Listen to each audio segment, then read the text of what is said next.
Momento Anefac. Bem-vindos a mais um podcast Momento Anefac. O nosso papo agora é sobre avaliação de desempenho do servidor público e também a reforma administrativa. E para bater esse papo sobre esse assunto aqui com a gente, está conosco Dina Makiyama. Ela é executiva, atua já há mais de 25 anos como palestrante, com foco em temas de gestão de pessoas da área pública. Sócia da consultoria Makiyama e presidente do Instituto de Gestão da Diversidade. Desde sua fundação, desenvolve trabalhos de implantação de avaliações de desempenho em órgãos públicos e de análise de perfil técnico e comportamental para estatais. Olha só, hein? Temos aqui uma verdadeira autoridade no tema. O meu nome é Emerson Dias e antes de começar esse bate-papo, eu queria pedir a você duas coisas. Primeiro, acompanhar a Anefac nas redes sociais. Estamos presentes em todas elas. E segundo, acessar anefac.org, conhecer a nossa grade de eventos, inclusive o nosso congresso, que este ano será 100% online e 100% gratuito. Não deixe de participar. Muito bem, Dina Makiyama, muito obrigado pela sua participação aqui conosco no podcast. Prazer em recebê-la. Eu é que agradeço, Emerson, pela oportunidade, por você ter me feito o convite e poder falar desse tema tão polêmico, né? E, ao mesmo tempo, tão necessário para a nossa área pública. Legal. Dina, hoje, dia que estamos conversando, eu vi uma notícia no jornal falando sobre o veto presidencial ao aumento salarial dos servidores. E nós estamos aí na questão da crise da Covid, tem muito se falado na questão de redução de salários. E como é que fica tudo isso? Aumento, não aumento? Merece, não merece? Tem que ser, não é a hora? Como é que você está vendo esse movimento de hoje nas notícias?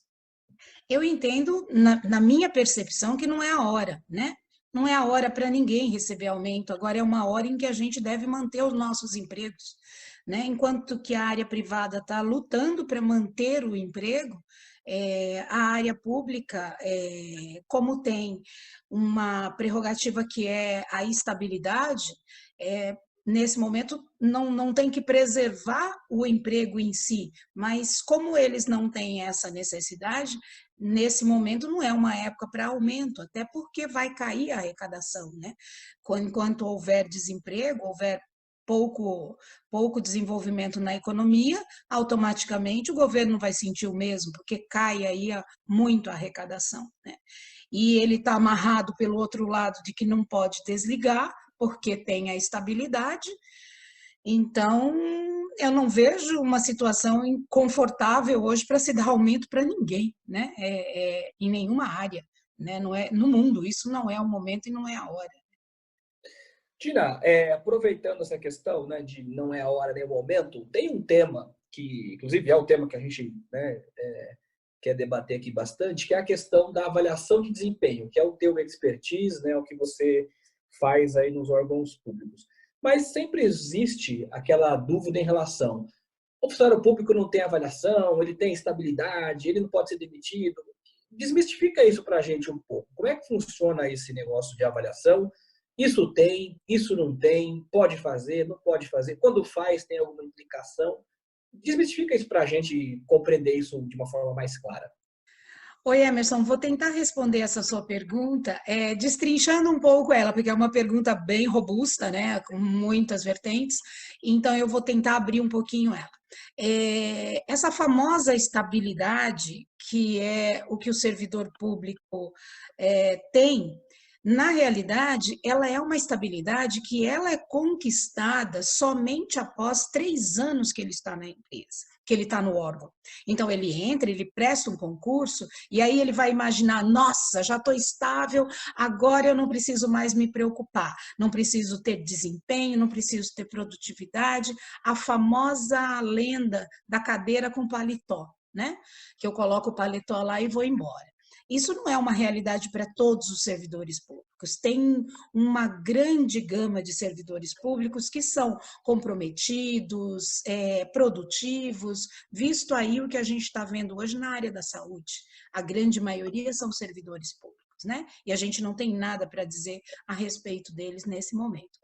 Então, o que acontece hoje nos órgãos, na grande maioria, principalmente os órgãos de esfera municipais, é que esse período de avaliação probatória, que é 3 anos, e que dá liberdade para você avaliar se o servidor está ou não adequado para uma função, ela não é usada.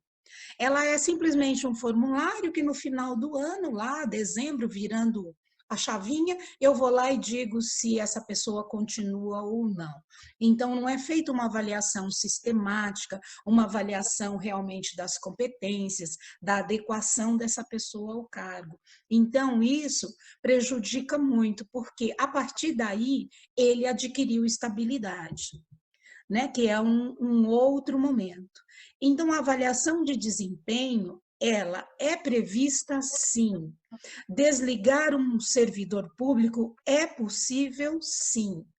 O que não se faz não se faz uma avaliação de desempenho para poder desligar, para poder realocar, para poder mudar ele, muitas vezes, dentro da área que ele está trabalhando, para algo que ele tenha uma melhor facilidade para atuar.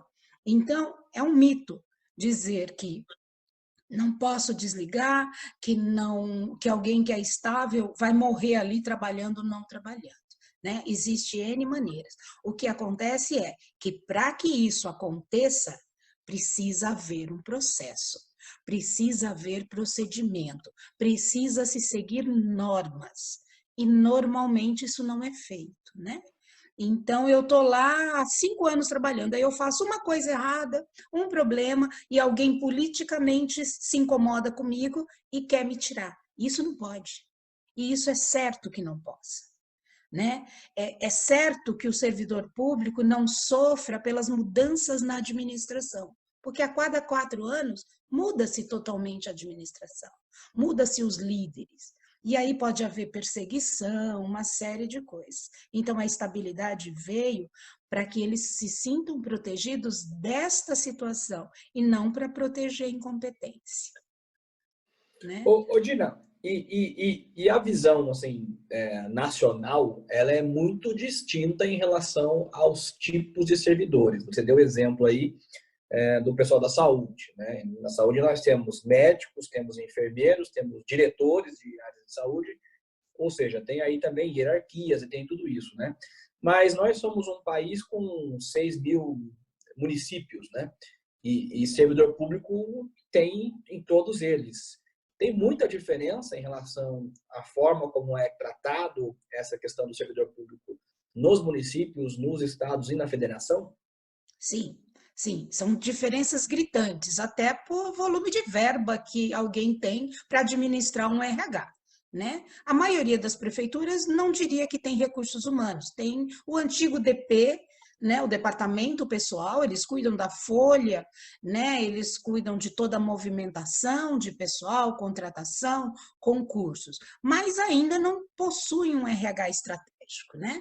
Um RH que pensa em estratégia e que entende que desenvolver, capacitar e avaliar o servidor seja o motivo de melhoria da prestação de serviço público.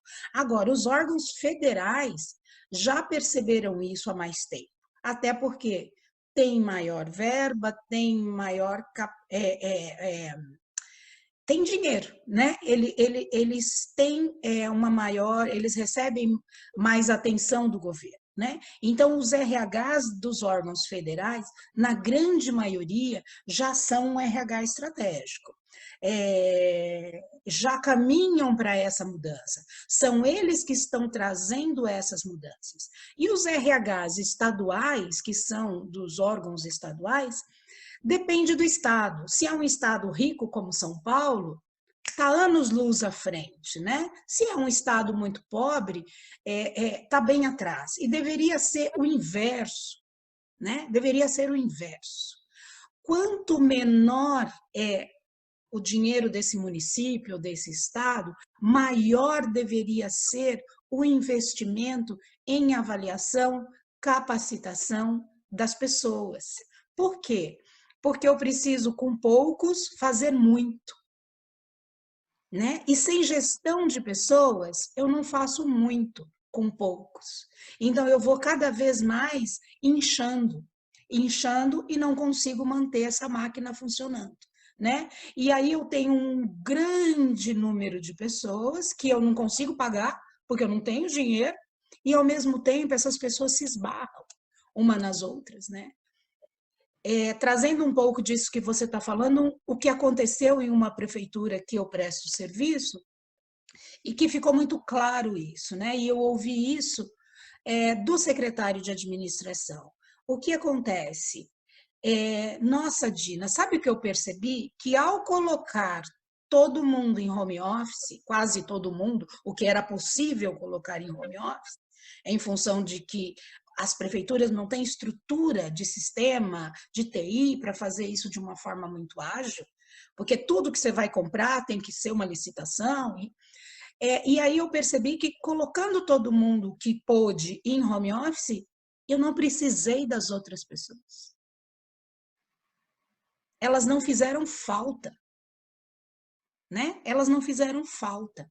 Então, isso é uma realidade não só da empresa privada, né?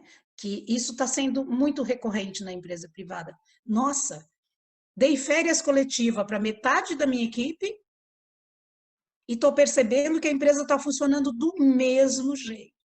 Até melhor se bobear, né? A mesma coisa está acontecendo com os órgãos públicos. É uma realidade que eles vão ter que olhar para dentro, né? E o que nós vamos fazer com isso? Nós vamos ter todos esses servidores lá voltando para trabalhar ou não, né? Vai fechar os olhos para isso e fingir que isso não acontece? E aí é que entra a avaliação de desempenho. Eu preciso entender quem efetivamente é importante dentro desse órgão, né? O que eu posso redimensionar para que eu não substitua algumas vagas, para que eu não recontrate, não chame mais pessoas de alguns concursos, né? E como que eu posso fazer isso? Fazendo uma boa avaliação de desempenho. É a única. Sim. Ô, Dina, você tocou num tema aí que é questão de, muitas vezes, ter muita gente e pouca produtividade, né? Tem contratos assim bastante, mas você não avalia para ver a competência daquela pessoa especificamente para aquele trabalho e acaba demandando mais gente, fica uma folha de salarial inchada e uma produtividade baixa, né? Neste aspecto, né, de uma reforma administrativa, que é um dos temas aí que estava sendo discutido no começo do ano, até então, quando o coronavírus era uma coisa muito distante ainda lá na China, havia essa intenção, né, de uma reforma administrativa. Mas essa reforma, ela é possível se fazer do ponto de vista nacional, né, olhando essa quantidade de prefeituras e diferenças de níveis entre, né, as prefeituras, entre o serviço do Estado, o federativo, que, né, você falou que tem mais recursos, enfim, as estatais também, né, muitas empresas estatais, bancos estatais, ou seja, é possível fazer uma reforma administrativa pós-pandemia? Como é que você vê isso? Eu tenho uma opinião sobre a reforma administrativa no item avaliação de desempenho. No item que o nosso presidente tanto focou, que é poder demitir as pessoas, né? Quer dizer, ele enchia a boca com isso, de que é poder desligar, de que os servidores não trabalham, não são parasitas, etc, etc. Eu discordo 100% disso, né? Eu que estou dentro dos órgãos públicos, trabalhando com as equipes, isso é uma grande mentira, né? Isso é uma grande mentira. E outra coisa, o que a reforma administrativa precisa trazer não é a opção de desligar um servidor porque ele não é produtivo. O que ela precisa trazer é como um servidor vai ser avaliado, por quais critérios ele será avaliado, quais são os critérios objetivos que vão levar a esta avaliação. E aí, através dessa avaliação, desenvolver, capacitar o servidor, para que ele possa ser mais produtivo.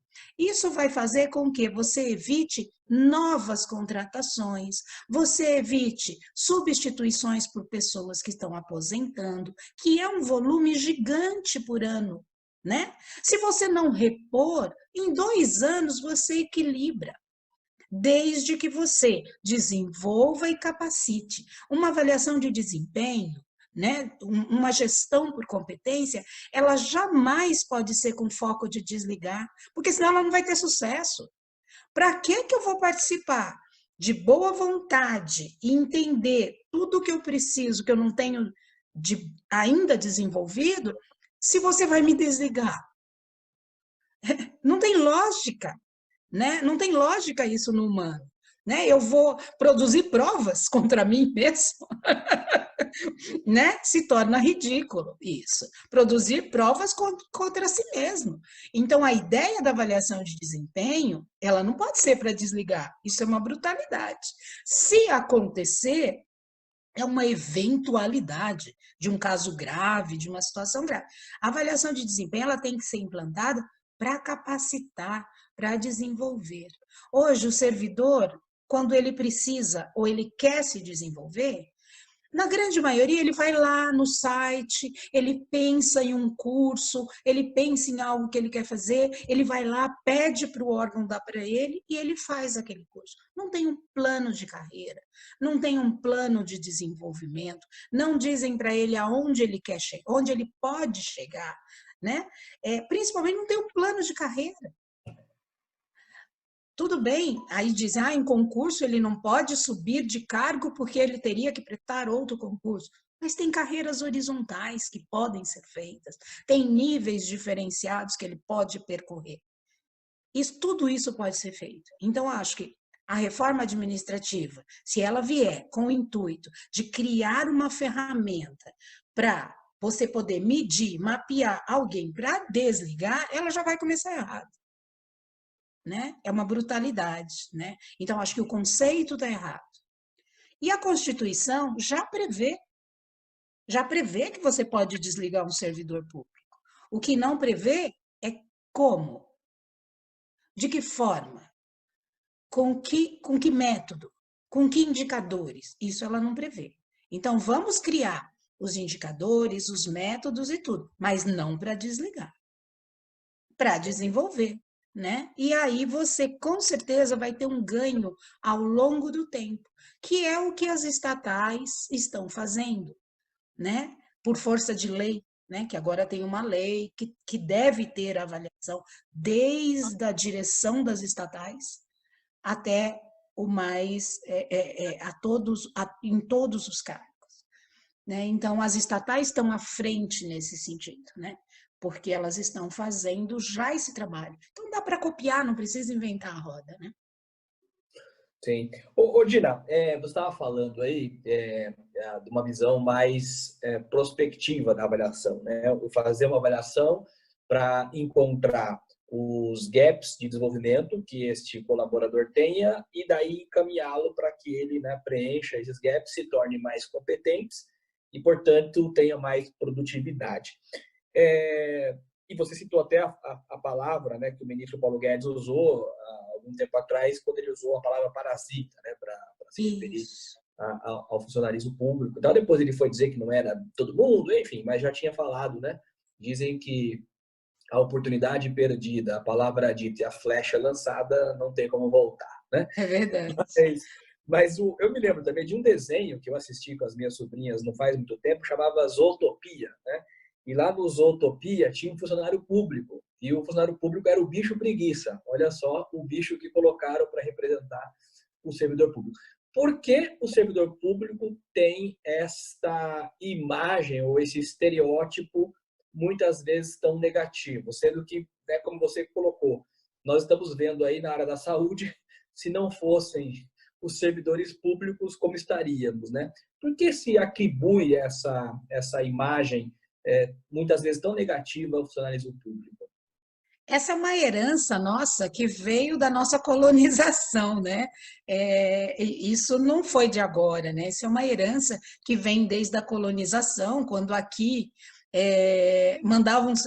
Portugal mandava para o Brasil tudo aquilo que ela não queria que ficasse em Portugal, né? E aqui era um verdadeiro cabide de empregos públicos, né? Na época do reinado, né? as pessoas que recebiam, como é que chama? Aqueles títulos de nobreza, né? Sim. E viviam às custas do governo e prestavam serviço para o governo, entre aspas, na realidade não prestavam serviço nenhum, né, ao governo, prestavam mais um desserviço, né? Com a vinda da República, a cultura não mudou, né? A cultura não mudou, né? Eu vou conseguir um emprego junto ao poder, porque assim eu me beneficio do poder, né? Essa é a imagem do nosso político. E antigamente, há um tempo atrás, os funcionários públicos eram nomeados, né? Então, ao ser nomeados, os políticos escolhiam os seus apadrinhados, os seus parentes e tudo, e se colocava isso dentro. Essas pessoas é que estavam trabalhando dentro do governo, né? Com a mudança da legislação, na época do Getúlio Vargas, isso mudou, né? Não tenho bem certeza em que época, mas mudou para poder só entrar no serviço público por concurso. E aí você começou a mudar o perfil, né? O governo começou a trazer para suas equipes pessoas que tinham escolaridade e conhecimento, né? Isso já foi uma grande virada. Mas uma outra coisa permaneceu e ainda permanece até hoje. Os cargos chefes, os cargos de liderança dentro dos órgãos ainda são nomeados, né? Apesar de se proibir colocar parentes em primeiro e segundo grau, algumas coisas que foram impedindo que isso aconteça, ainda é de livre escolha do governo que você coloque. E aí, nesse pacote, vem gente muito interessada em fazer mudança, né? Gente muito competente, mas também vem aqueles que querem só ir lá bater o ponto e receber e compartilhar o teu salário com quem te colocou lá, né? Isso ainda é comum, né? A gente vê aí todo dia alguma coisa parecida com isso, um repórter correndo atrás de alguém que marcou o ponto e se mandou, né? Do local de trabalho. Então, estas pessoas ainda conseguem fazer com que a mídia, com que o público olhe para o funcionário público olhando através desse estereótipo, né? Só que, na realidade, tem toda uma equipe que entrou lá, concursada, esforçada, que hoje, para você entrar num órgão federal, você estuda 4 anos. Para você conseguir uma vaga hoje dentro do INSS, como analista ou como técnico, você estuda 3, 4 anos. Eu vou jogar fora esse profissional? Né? Eu vou desenvolver, eu vou capacitar, eu vou trabalhar com eles competências de liderança, competências comportamentais, para que ele possa ser um bom líder, né? E não simplesmente considerar que porque ele não está produzindo é porque ele é incompetente. Eu acho que é massificar. Ele não tem condições, muitas vezes, de mobiliário, de equipamento, né? A gente vai nas repartições públicas, a gente vê o estado que é, né? E aí, tudo isso desanima um pouco, né? Tem aquela cultura de, você faz, mas ninguém faz, né? Isso são coisas passíveis de mudar.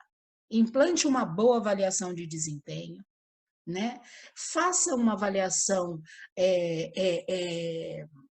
com uma boa periodicidade, vai desenvolvendo na equipe que ela entenda a importância dessa avaliação, traga para ela um crescimento, um plano de desenvolvimento, um plano de trabalho, traga para dentro do órgão a meritocracia com um bom plano de cargos e salários.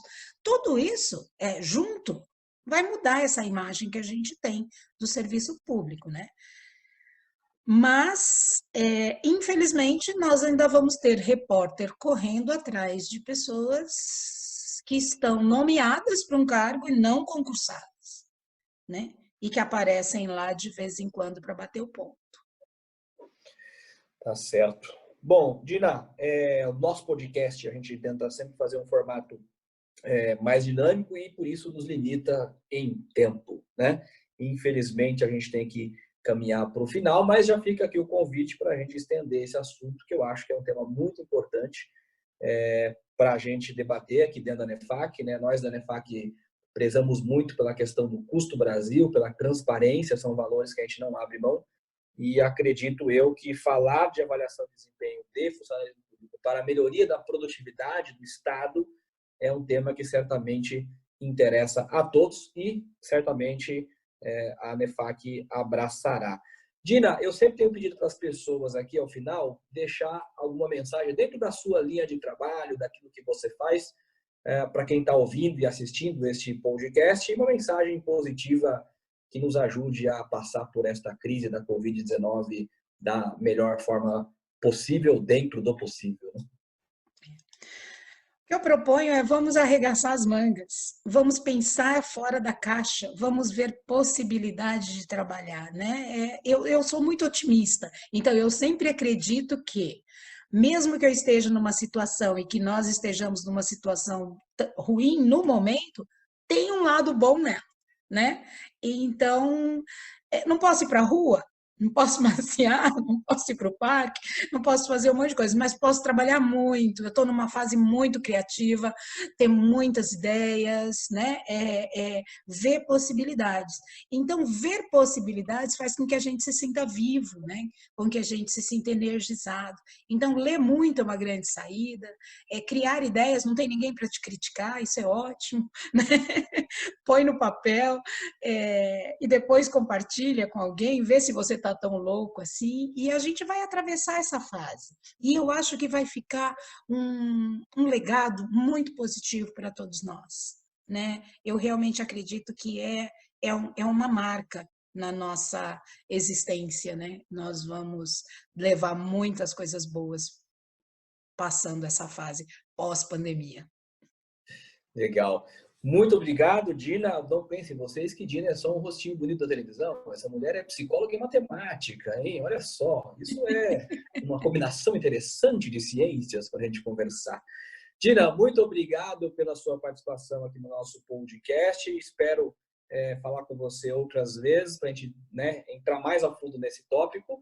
E a você que está ouvindo este podcast, nos assistindo, não esqueça de compartilhar este podcast com seus amigos, familiares, colegas do trabalho, com todo mundo, para a gente desmistificar essa história do que é, de fato, o funcionalismo público no Brasil, a sua realidade, a sua importância e, claro, a sua avaliação de desempenho também, que é muito importante. Afinal de contas, só se melhora o que se mede, né? E para melhorar, precisamos medir e sem medo. Tá bom? Eu sou Emerson Dias, volto contigo no próximo episódio do podcast Momento ANEFAC. E não se esqueça, compartilhe a ANEFAC nas redes sociais, visite nosso site, anefac.org, e conheça a nossa grade de eventos.